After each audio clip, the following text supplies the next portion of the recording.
몇 년 전에 우리나라에서 IFES International Fellowship of Evangelical Student라는 국제 복음주의 학생 협의회 총회가 열린 적이 있습니다. 4년마다 한 번씩 열리는데 영국에 본부를 둔 단체입니다.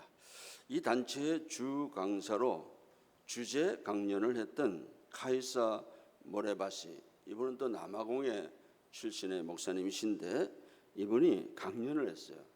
20세기 현상에 대해서 몇 가지 지적을 했는데 이 20세기 현상을 지적한 이 말은 유명한 인도의 지도자 간디가 7가지 사회악이라는 것을 말할 때에 한 말입니다. 7가지를 보면 첫째는 인격이 없는 교육이다. 지식이나 기술 습득에만 치중하고 도덕적인 인격을 함양하지 않는 교육을 비판합니다. 이런 교육은 지식을 오용하거나 악용할 우려가 있다는 것입니다. 그래서 인성교육이 무너졌다, 그런 말을 많이 하는데, 자식이 부모에게 도전하고 학생이 스승에게 대들고 젊은이가 늙은이를 업신여기는 그런 사회가 됐다. 그래서 교실이 무너졌다. 둘째, 원칙 없는 정치다. 정치 철학이 없다는 거죠. 소신 있는 정치가 비전을 가진 지도자가 없다는 것입니다. 옛날에는 도덕적이고 뭔가 백성들에게 꿈을 줄 수 있는 정치가가 나오면 사람들이 따라갔어요. 근데 요즘은 그런 정치가가 없다는 거예요. 셋째는 도덕성 없는 상업이다 그랬어요. 소비자와 생산자 사이에 상업은 있는데 도덕은 없어져 버렸다. 간단한 실례로 부정식품이 판을 치고 있다는 거죠. 두부도 고춧가루도 콩나물도 넣어서는 안 될 것들을 넣어서 판다는 거예요. 특별히 세계 유명한 가짜 제품에 가짜 상품을 붙여가지고 고가의 모조 제품, 특별히 지금은 중국이 유명한데요, 우리나라도 이거 없어지지 않았어요. 가짜 제품이 판을 치고 있다. 넷째, 노동 없는 부, 노력하지 않고 부를 축적하려고 한다. 부정부패를 저지르거나 또 향락 산업을 하지 않고는, 마약 같은 그런 사업을 하지 않고는 절대로 부를 축적할 수가 없다는 거예요. 그래서 노동하지 않고 부를 축적하겠다. 뇌물을 먹고 잘못된 것을 눈 감아 주니까 건물이 무너지고 다리가 내려앉는 것입니다. 다섯째는 인성 없는 과학이다 그랬어요. 인간의 복지와 인류의 평화에 기여하지 않고 파괴적이거나 비윤리적인 목적으로 사용되는 과학 기술을 의미합니다. 대량 살상 무기가 그 예라고 할 수 있겠습니다. 여섯째는 양심 없는 쾌락, 자신의 즐거움만을 위해서 타인에게 해를 끼치거나 도덕적인 책임을 회피하는 행위, 이기적인 욕구 충족을 위해서 사회 규범을 무시하거나 무너뜨리는 경우를 말합니다. 남편과 아내의 관계가 깨어지고 결손 가정이 생기고 젊은이들 사이에 무분별한 쾌락이 빠져서 미혼모가 생겨나고 해외 입양이 늘어나고 있습니다. 일곱째는 희생 없는 예배, 깐디는 희생 없는 종교, 그렇게 지적했습니다만 이 모라바시는 희생 없는 예배다 이렇게 지적을 하고 있습니다. 헌신 없는 예배라는 거죠. 그냥 하나의 예식에 의해서 예배에 참여하는 것입니다. 그리고 언제나 중심이 나만 복 받으면 돼, 그러면서 주님을 위해서는 희생하지 않는다는 것이죠. 그래서 어떤 교회는 교회를 짓다가 교인들이 힘드니까 하나둘 다 빠져나갔어요. 그래서 교회를 짓지 못하고 빚더미 안고 교회가 파산돼 버리고 아니면 다른 교단으로 넘어가 버리는 그런 교회들도 있습니다. 그 중심에, 인간 중심의 믿음보다 돈이 중심이라는 것이죠. 자, 이런 시대에 오늘 우리가 살아가고 있다는 겁니다. 그럼 이런 시대에 이 도덕적인 악이 무너진 이런 시대에 우리가 살아가고 있는데, 오늘 우리가 어떻게 살아야 되냐? 그러면 이런 시대를 바라보면서 그냥 지나가야 되느냐? 아니면 정신을 차리고 하나님의 뜻을 우리가 받들어 드리고 이 사회를 좀 새롭게 만들어야 되느냐 하는 게 우리의 과제입니다.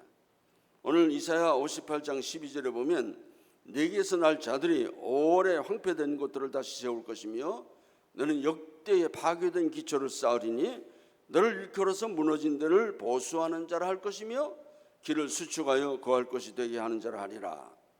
오늘 이 본문은 우리 그리스도인들이 가져야 될 의식을 말씀해 주고 있습니다.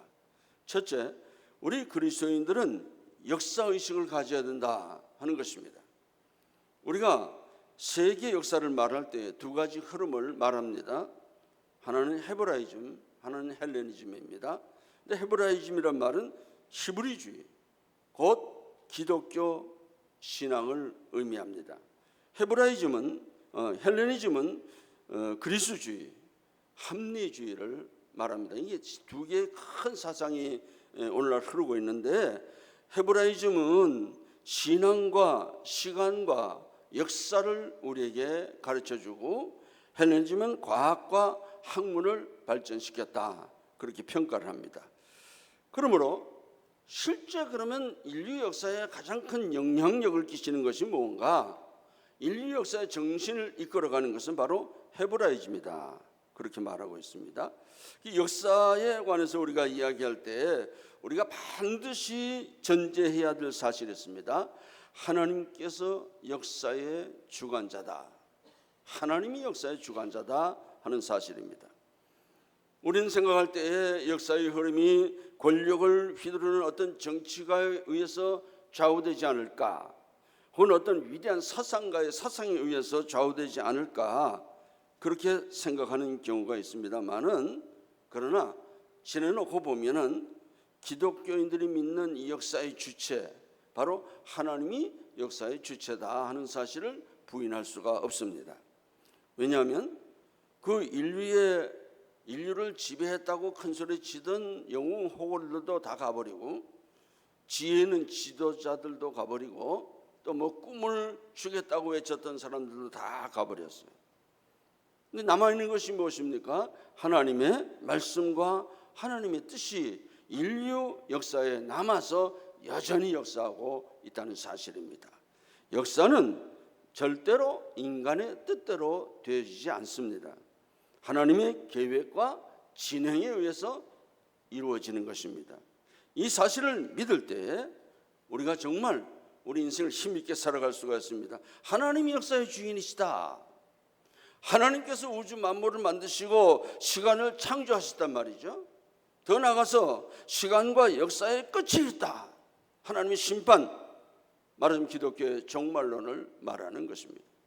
그리고 시간 안에 살고 있는 우리들이 그 생에, 우리가 얼마 삽니까? 100년 미만 살잖아요. 우리가 이 땅에 사는 동안에 내 생애에 대한 책임 내가 져야 되는 거죠. 왜냐하면 하나님께서 우리를 이 땅에 필요해서 보내셨는데, 이 땅에 사는 동안에 내가 하나님의 뜻을 이루어드리고 하나님의 뜻을 따라서 시대적인 사명을 가지고 살아야 된다는 것입니다. 이것이 기독교인의 역사의식입니다. 왜? 세계 역사를 가만 보세요. 세계 역사를 이끌어 가실 때에 그 저변에는 하나님을 믿는 사람들을 통해서 역사가 이끌어 가신다는 것입니다.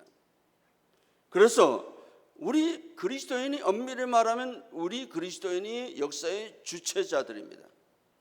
여러분이 역사의 주인공들이고 여러분이 역사의 대신의 책임자들입니다. 우리나라에 그리스도인들이 1000만 명이 넘습니다. 우리나라의 인구의 약 20%가 개신교 기독교인이라는 것입니다. 근데 특별히 우리나라 부자들이 많이 살고 있는 분당이나 강남에는 40% 정도가 기독교인들입니다. 천주교는 인구의 약 10%, 전에는 한 200-300 정도 됐었는데 지금 기독교가 잘못하는 바람에 천주교가 많이 늘어났어요. 550만 명 정도가 됩니다. 자, 이것을 보면 기독교인들이 사회적으로 지금 상당한 지위에 우리나라는 올라 있습니다. 그런 상당한 부도 누리고 있습니다. 이것을 보여주죠. 그런데 이렇게 하나님이 축복을 주셔서 많은 것을 깨닫고 이렇게 하나님이 우리 기독교인들에게 은혜를 많이 주셨는데, 그렇다면 이런 은혜를 받은 우리가 이 사회에 무슨 책임을 지고 있느냐, 기독교인으로서 역사의식을 가지고 있느냐 하는 질문을 우리가 던져봅니다. 인도의 영웅 간디가 지적한 바와 같이 교육도 정치도 상업도 부도 과학도 또 쾌락도 예배도 원칙을 가지고 진실과 정의로 해야 되는데, 그렇지 않으면 이것이 사회 악이 되어버린다는 것입니다. 수년 전에 우리 노회에서 싱가포르에 여행을 간 적이 있어요. 수련을 갔는데 그 조그마한 도시국가 아닙니까? 근데 그 도시국가가 안내하는 사람이 소개를 하는데요, 지금은 국민소득이 92,900달러입니다. 아마 우리나라의 3배 정도의 국민소득을 가지고 있고 세계 제4위에 이릅니다. 아주 잘 사는 나라죠. 근데 거기 이광요 수상이라는 분이 30년 동안이나 나라를 통치하면서 정치 철학을 가지고 진실과 정직으로 깨끗한 정치를 했기 때문에 그런 훌륭한 나라의 기틀을 잡았습니다. 그리고 그 후에 그 장남인 리센롱이라는 사람이 20년간 또 통치하면서 그 나라의 기틀을 잡았는데요, 지금은 로렌스 웡이라는 사람이 다스리고 있습니다. 그런데 여러분 생각해 보십시오. 우리는 어떻습니까? 우리나라 대통령들 중에 흠이 없는 대통령이 있습니까? 무언가 나라를 바르게 세워서 잘 세워나가야 되겠다는 생각을 가지고 출발했는지는 모르지만은 다 비난의 대상이 되고 있습니다. 흠이 많고 또 잘못된 것이 많고 욕심이 많고 그런 것 같아요. 어떻게 나라의 통치자가 된다는 사람들이 이렇게 우리에게 실망을 그동안 안겨주었는가? 국민들을 실망시킬 뿐만 아니라 국민들의 마음에 분노를 일으키고, 오히려 대통령이 국민을 걱정하는 것이 아니라 국민들이 대통령을 걱정하는 그런 나라가 되어버렸습니다. 왜 그렇습니까? 통치자들이, 정치하는 사람들이 역사의식이 없다는 거예요. 역사를 운행하시는, 섭리하시는 하나님을 바라보지 못하니까 자기 이익만 차리는 거예요. 역사는 하나님이 운행하시고 역사의 심판자도 하나님이신 것입니다. 우리는 하나님 앞에 역사의식을 가지고 살아야 합니다. 역사의식을 가지고 살 때에 우리 하나님 앞에 정직하고 진실하게 살아갈 수가 있습니다. 우리가 교회에 와서 하나님 앞에 예배드리고 나가서는 세상 사람이 사는 방식대로 산다면 그건 역사의식을 가진 사람이 아니죠. 예수 믿는 사람 아니죠. 물건을 만들어도 정직하게 만들어야 되잖아요. 속이면 어떻게 되겠어요?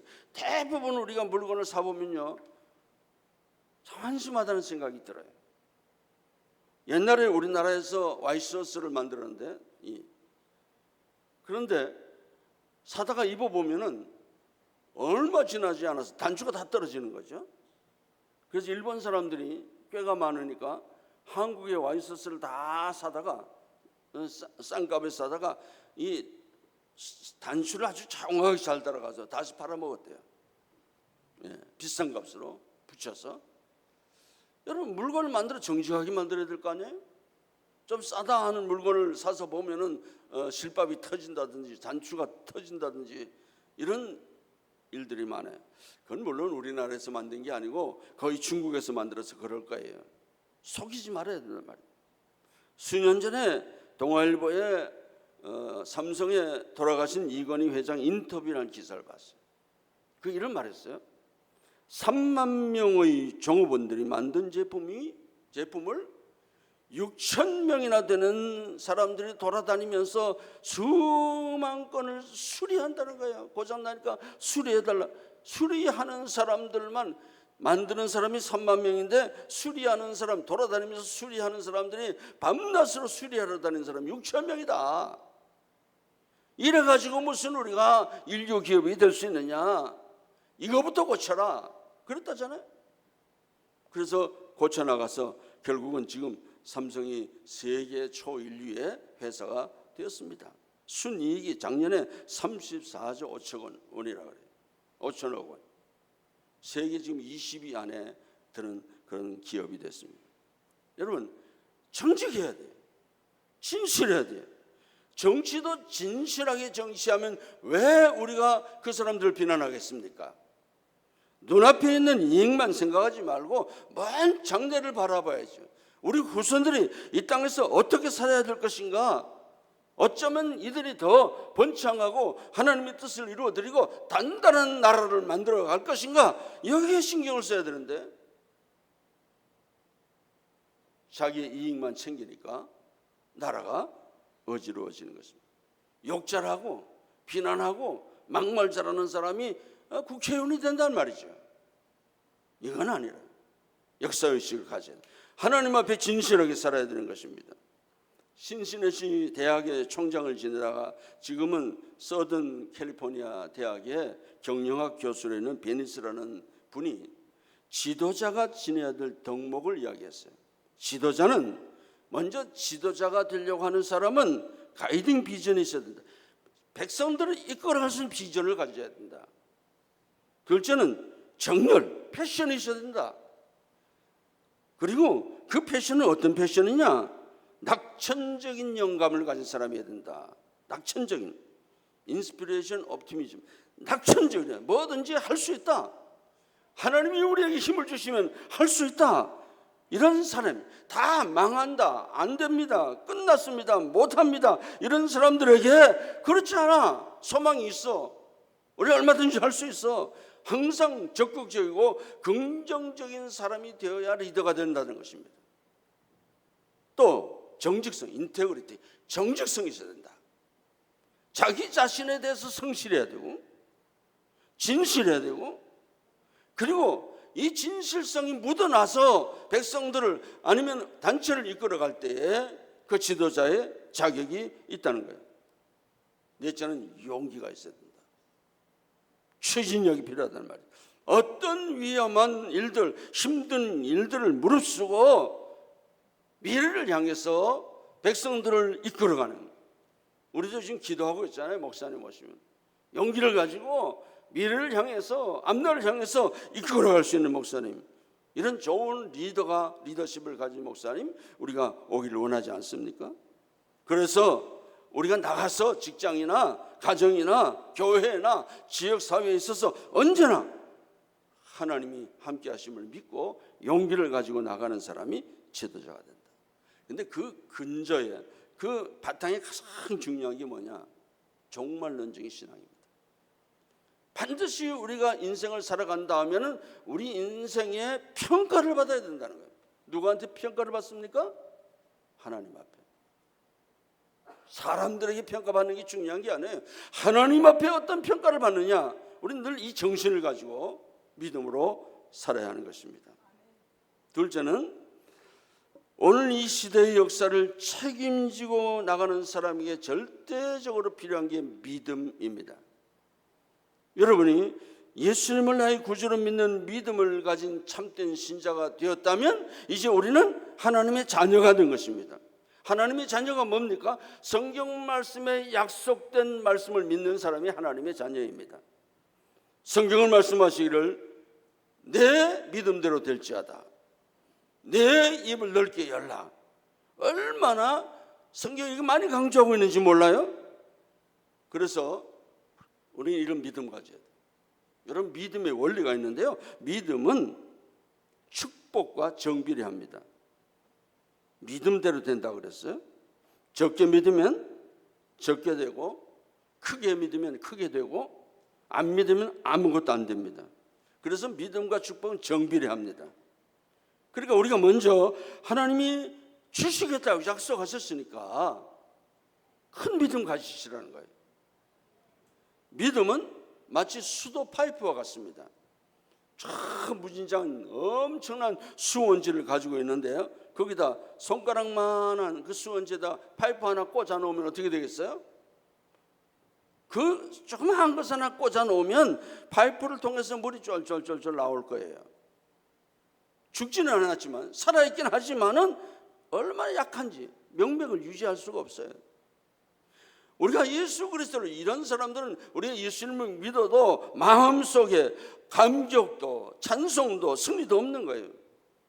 예수를 믿으면서도 언제나 고민하고 걱정하고 염려하고 근심하고, 기도하면 하나님이 문제를 해결해 주시는데 기도도 안 하고 고민하고 그러다가 자기 목숨을 끊는 사람도 있어요. 왜 그렇습니까? 믿음이 없어 그래요.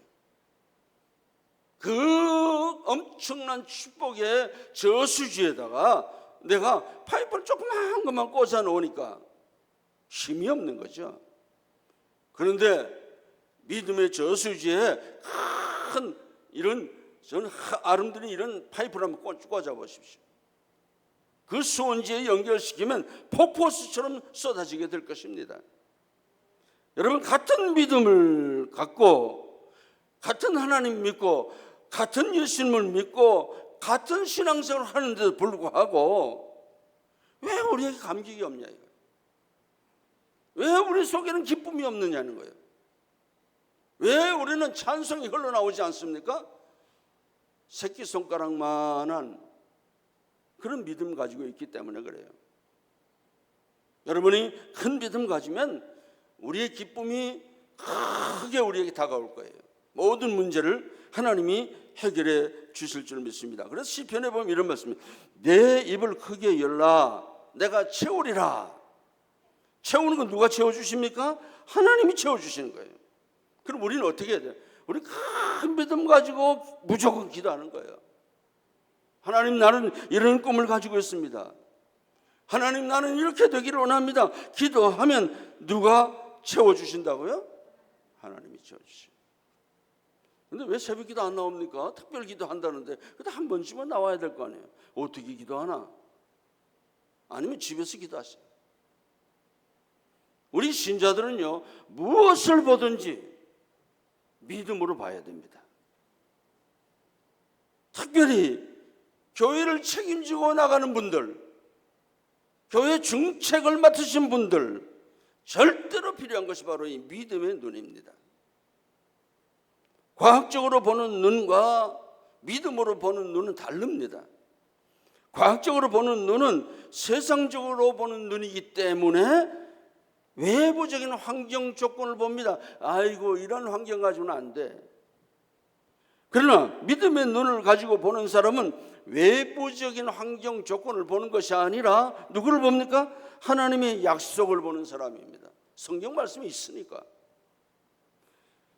우리가 잘 아는 바와 같이 옛날 이스라엘 백성들이 12정탐꾼을 가나안 땅에 보냈습니다.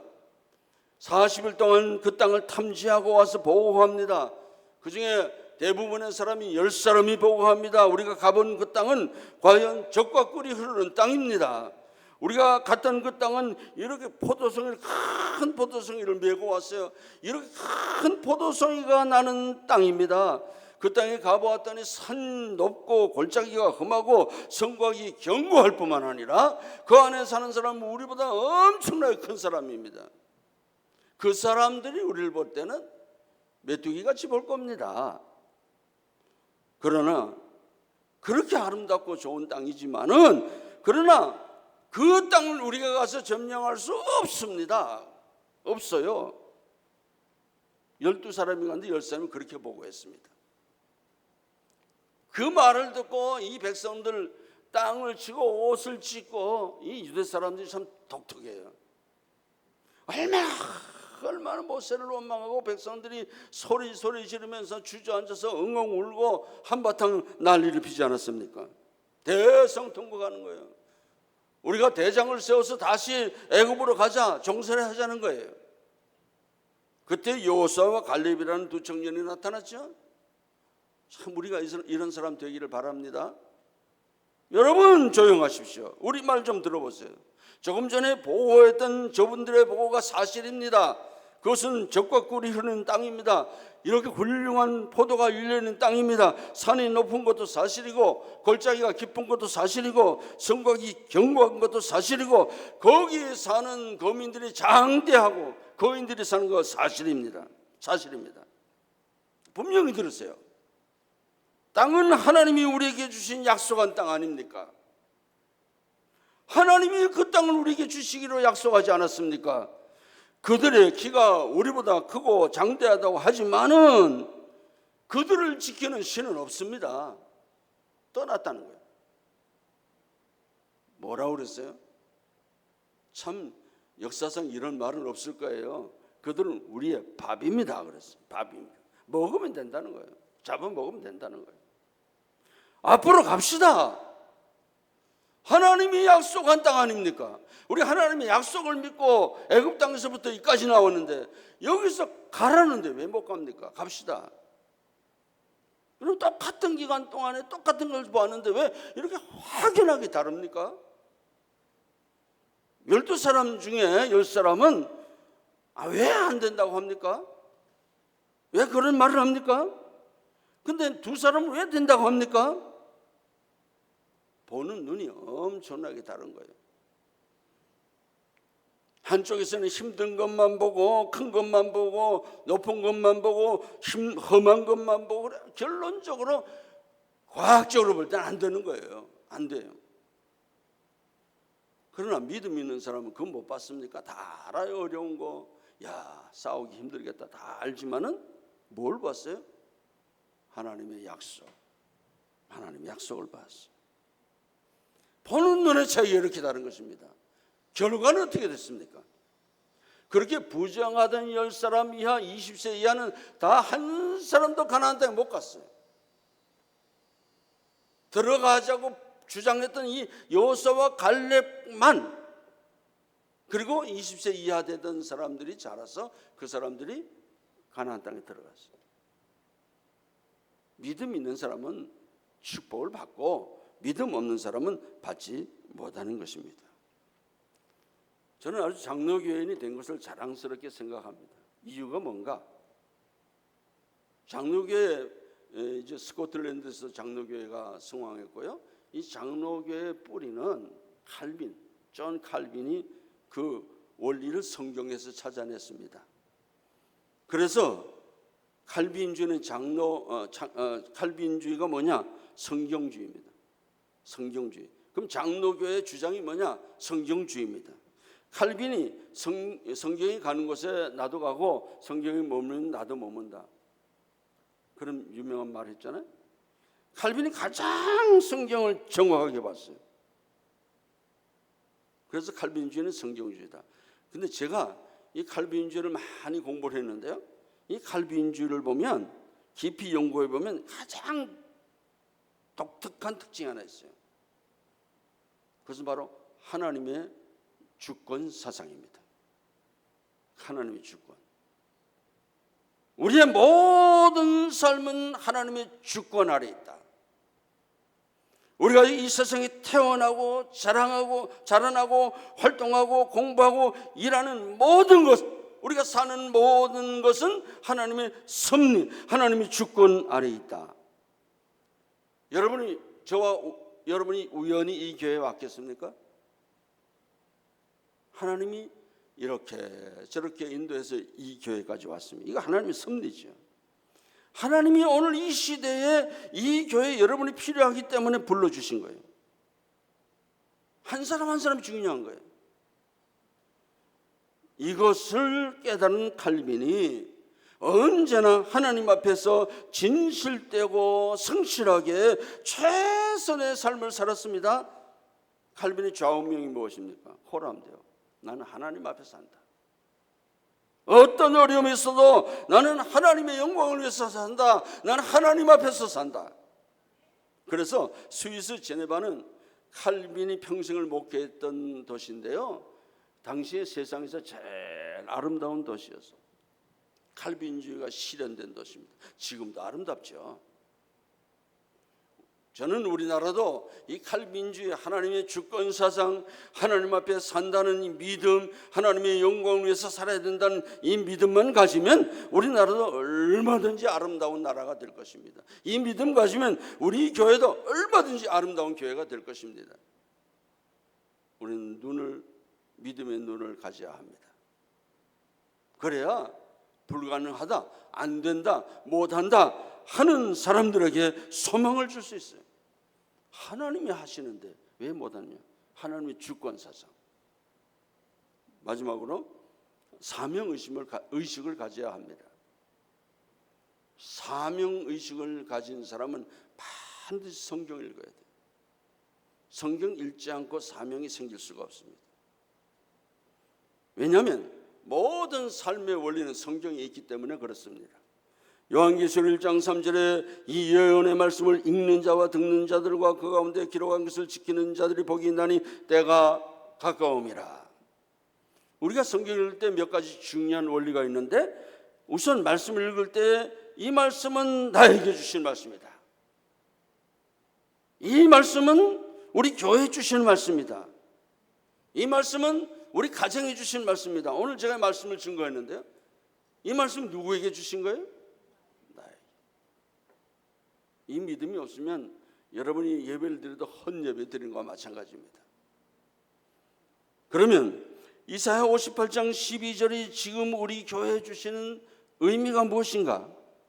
내게서 날 자들이 오래 황폐된 곳들을 다시 세울 것이며 너는 역대에 파괴된 기초를 쌓으리니 너를 일컬어 무너진 데를 보수하는 자라 할 것이며 길을 수축하여 거할 것이 되게 하는 자라 하리라. 내게서 날 자들이 누굽니까? 내게서 날 자들이, 여러분 가정에서 나는 자녀들이, 우리 교회를 통해서 태어난 자녀들이, 하나님의 백성들이, 우리 교회가 길러낸 자녀들이, 그들이 일꾼이라는 겁니다. 물론 이스라엘 백성들은 이스라엘 민족 자기들을 향해서 주시는 말씀이지만 오늘 이 말씀은 우리들에게도 주신 말씀입니다. 내게서 날 자들이 오래 황폐된 것들을 다시 세울 것이며, 이 말씀이 무슨 뜻입니까? 우리 민족과 역사와 백성들의 삶이 황폐되었다는 말이죠. 어제 오늘 잘못된 것이 아니고 옛날부터 잘못되었다는 것입니다. 그런데 그 황폐된 역사와 백성들을 살릴 수 있는 길이 어디에 있느냐? 너희들이 길러낸 자녀들,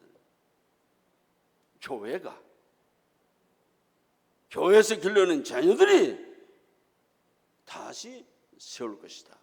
그런 의미죠. 또 너는 역대에 파괴된 무엇을 쌓는다 그랬어요? 기초를 쌓는다.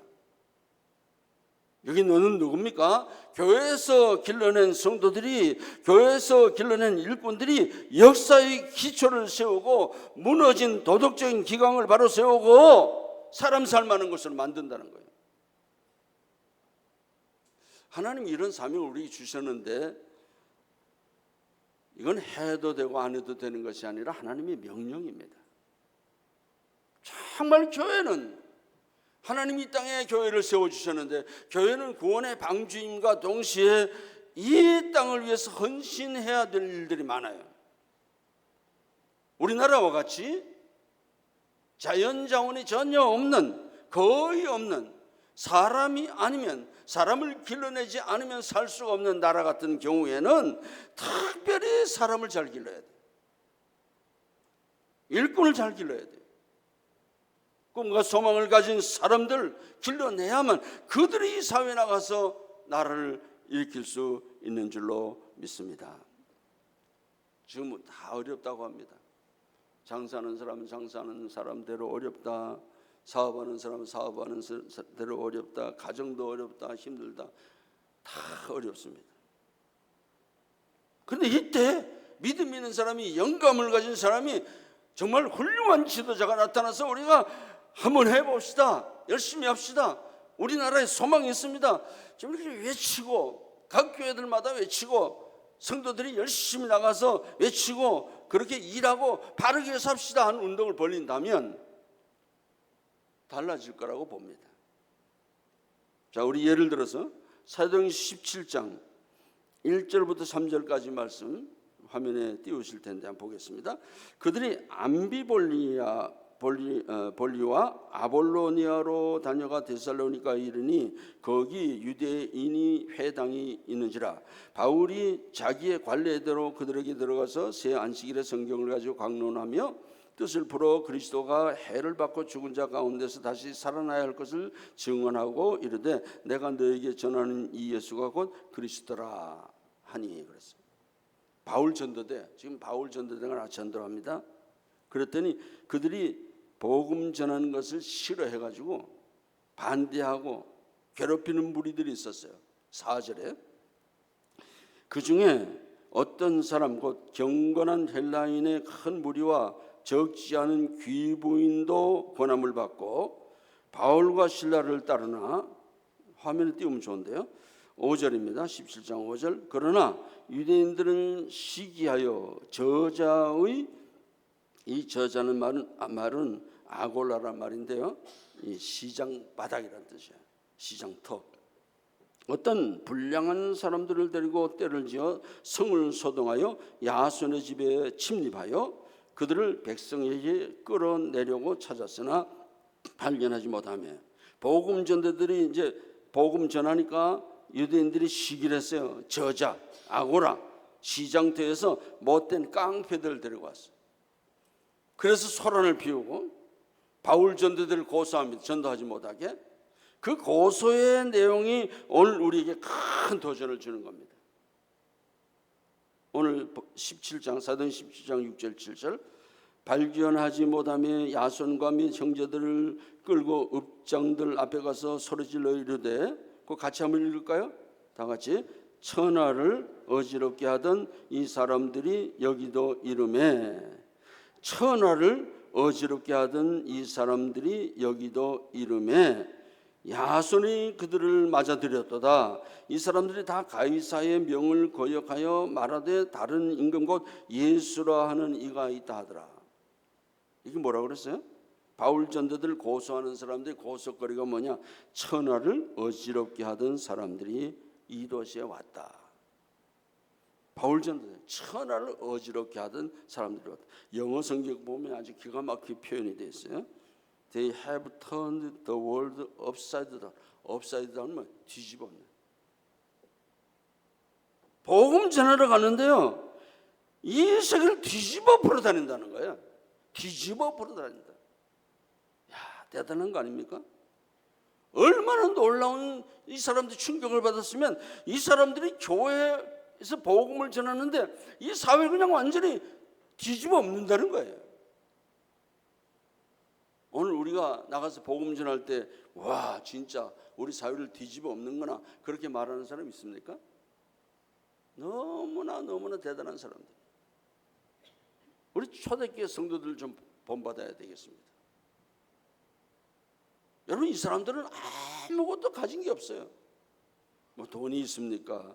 무슨 그렇다고 주목이 있습니까? 세력이 있습니까? 아무것도 없어요. 그냥 빈몸으로 다닌 거예요. 다니면서 뭘 전했어요? 예수가 그리스도다. 예수 그리스도를 믿어야 구원받는다. 빈털 들고 다니는데 이 말을 듣고 천하 사람들이 놀래서 천하를 뒤집어 엎고 다니는 사람들이다, 이렇게 이야기를 하고 있습니다. 우리도 이런 열정을 가졌으면 좋겠습니다. 열정을 좀 가지길 바랍니다. 요한 웨슬레는 1년에 25만 마일을 여행하고, 그때 뭐 차도 편변하지 않았을 텐데요, 4,000번 이상 설교를 했다 그래요. 그것도 40년간 꾸준히 그렇게 해왔다고. 400권의 저서를 남기고 10개국어를 구사하고 83세가 되어서도 매일 15시간씩 글을 썼다. 86세 때 그는 하루에 2번 정도밖에 설교를 할 수 없음을 두고 부끄러워했고, 또 나이 때문에 5시 30분에 일어났어요. 평소 한 4시쯤 일어나는데 나이가 드니까 아무래도 지치니까 5시 30분에 일어났는데 이를 두고 일기장에 이렇게 썼어요. 5시 30분까지 누워있는 게으른 죄를 회개하나이다. 사랑하는 여러분, 저와 여러분이 하나님의 자녀로 하나님의 일꾼으로 오늘까지 살아왔는데 정말 이 세상 사람들과 다른 모습이 있습니까? 정말 여러분 마음속에 주님을 사랑하는 열정이 있습니까? 사명감이 있습니까? 내 현실의 삶이 좀 고달파도 내가 이 뜻을 이루어 드려야 되겠다는 그 주인의식, 책임감 가지고 있습니까? 오늘 저와 여러분이 하나님의 자녀로서 역사의식을 가지고 믿음을 가지고 사명감을 가지고 살아가는 저와 여러분 되시기를 주님의 이름으로 축복합니다.